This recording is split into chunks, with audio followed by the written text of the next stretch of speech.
কেন বলো তো? মানে সে তো নিজের ইচ্ছায় না আসতে পারে, আর নিজের বাড়িও বলতে পারে এটা আমার বাপের বাড়ি, এটা আমার শ্বশুর বাড়ি, এটা আমার, আর মানে কি বলবো, সে নিজের বাড়ি তাহলে কোথায় বলো? বাপের বাড়ি শ্বশুর বাড়ি এই করতে করতে তার হচ্ছে জীবন শেষ। আর যাই হোক, মানে ছেলেরা তবু মানে নিজের বাড়িতে থাকতে পারে, আর মেয়েরা হচ্ছে বিয়ে হয়ে যাওয়া মানে ছেলেদের থেকে মেয়েরা হচ্ছে বেশি পর হয়ে যায়, কি বাবা মা পর করে দেয়। আর কি বলবো, যাই হোক, আমার নিজের এক অনুভূতি থেকে তোমাদের প্রশ্ন করলাম। বন্ধুরা তোমরা বলো তোমাদের কি অনুভূতি। আর দেখো আমি সারা ঘর এখন পরিষ্কার করছি, এইখানে সব মোছামুছি করছি। আর আমাদের আজকের ফুরিয়ে গেছে গ্যাস, রান্না শেষ আর গ্যাস ফুরিয়ে গেছে, সেই জন্য একদম রান্নার জায়গাটা পরিষ্কার করে নিলাম। আর এদিকে দেখো মেয়ে এখন খাওয়ার জন্য আসন পাচ্ছে, আর গ্যাসটা আবার দিয়ে গেছে, তখন ভাত হয়নি গ্যাস দিয়ে গেছে, তরকারিগুলো হয়ে গেছিলো, গ্যাস ফুরিয়ে গেছে, তারপরে গ্যাস দিয়ে যেতে এখন ভাত বসিয়েছি। এদিকে সব রেডি, তরকারি আছে, ভাতটাই রান্না হয়নি। আর বর একটু আগেই বেরিয়ে যায়, ও যেতে পারিনি ভাতটা হয়নি বলে, ও আজকের 1:15 ট্রেনে যায়, ও একটু পরে যাবে। এদিকে দেখো ভাত হচ্ছে, প্রায় হয়েই এসছে, তারপরে খাওয়া দাওয়া করব। আর আজকের কি কি রান্না হয়েছে চলো তোমাদের দেখাই। আর এদিকে মেয়ে হচ্ছে আস্তে আস্তে বড় হচ্ছে, আর মেয়ে মানে হচ্ছে বেশি দুঃখের যায়, মানে দুঃখটা বেশি হয়। এই দেখো এদিকে হচ্ছে কি রান্না হয়েছে দেখো, ভাত খেতে দিয়ে দিয়েছে, ভাত হয়ে গেছে, শুক্তো হয়েছে, আর মাছের কালিয়া করেছি। আর আজকে রবিবার যেহেতু, সেই জন্যে হচ্ছে চিকেন কষা করেছি দেখো, একদম লাল লাল করে। আর আর ছেলেরা হলে তবু, ছেলে হলে তবু কাছে থাকে, মেয়ে মানে হচ্ছে তার বিয়ে দিয়ে দেবো, মানে এটাই এক চিন্তা, বিয়ে হয়ে যাবে মেয়েটা আমার, মানে ঠিক মতো কি কেমন থাকবে। যদি ভালো জায়গায় বিয়ে হয় তো খুব ভালো, যে নিশ্চিন্তা, যে না ভালো, ভালোভাবে আছে, শান্তিতে আছে।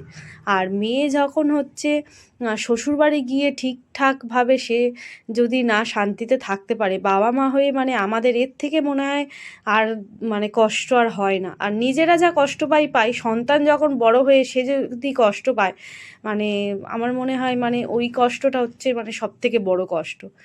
দেখো খাওয়া দাওয়া শেষ করে আমি এখন জামা কাপড়গুলো মানে যেগুলো শুকিয়েছে তুলে নিচ্ছি। আর জামা কাপড় কাচতে বড্ড দেরি হয়ে যায় বলো না, সকালে কাজকর্ম করে জামা কাপড় কাচতে কাচতে প্রায় 10:30 11টা বেজে যায়, সেই জন্যে। আর এইখানে রোদ্দুরটা না একটু বেলার দিকে আসে, এদিকে বাড়ি ওদিকে সব বাড়ি রয়েছে বলে গলির রোদ্দুরটা আসতে একটু দেরি হয়, সেই জন্য জামা কাপড় শুকায়নি তেমন, ভিজে ভিজে আছে, ওগুলো উল্টে দিলাম। আর মেয়ের একটা গেঞ্জি শুকিয়ে গেছে, ওটা তুলে নিয়ে চলে আসছি। আর চলো বিছানা ফিছানা করি। আর দুপুরবেলা একটু ছুটি ছাটার দিনে একটু ঘুমাতে ভালো লাগে। আর এই যে মেঝেতে বিছানা করা এই এক মহান কাজ, রোজের মতো। আগে প্লাস্টিকগুলো পেতে নিই, তারপরে হচ্ছে গদিটা পাতবো।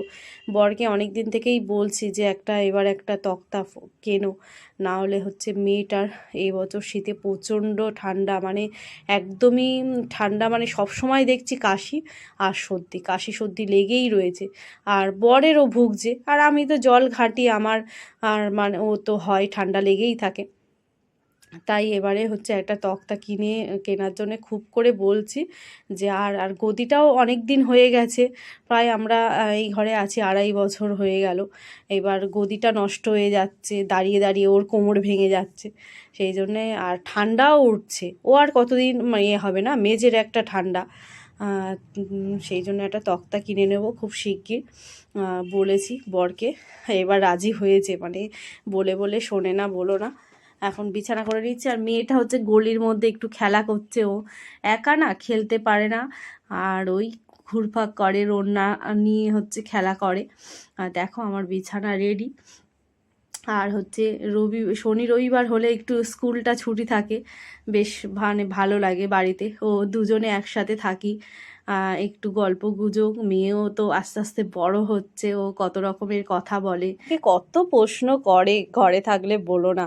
তুমি কি করতে, তুমি ছোটবেলায় কি খেলতে, তুমি কি জামা কাপড় পরতে, তুমি তোমার কজন বন্ধু ছিল, মানে এই সবই মানে প্রশ্ন। এখন বলো না, ওদের তো এই একাকিত্ব জীবনে ভুগছে ওরা।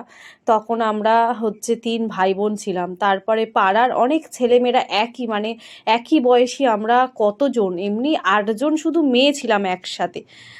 তারপরে তো ছেলেরা, আমার দাদারা ভাইরা সব প্রচুর ছিল পাড়ার মধ্যে। আর তাদের সাথে যে খেলা, একটা বন্ডিং, মানে কত আর এখন একটা করে বাচ্চা, আর আমরা তো এখন একটা দুটোর বাচ্চার বেশি মানে এখন আমরা নিতেই চাই না। আর ওদের এই একাকিত্ব জীবন, ম্যাচুরিটিও কম, এইভাবেই চলছে। আর কেন বলো। যাই হোক বন্ধুরা, কেমন লাগলো তোমরা বলো ভিডিওটা। আর সবাই ভালো থেকো, সুস্থ থেকো। আমি মি, আর আমার ঘরেও মি। ভগবান দেখি কি ভাগ্যে রয়েছে। ও সুস্থ থাক, জীবনে বড় হোক, এটাই শুধু একমাত্র কামনা করব। ভালোভাবে মানুষ হোক, বড় হোক, সুস্থ থাক।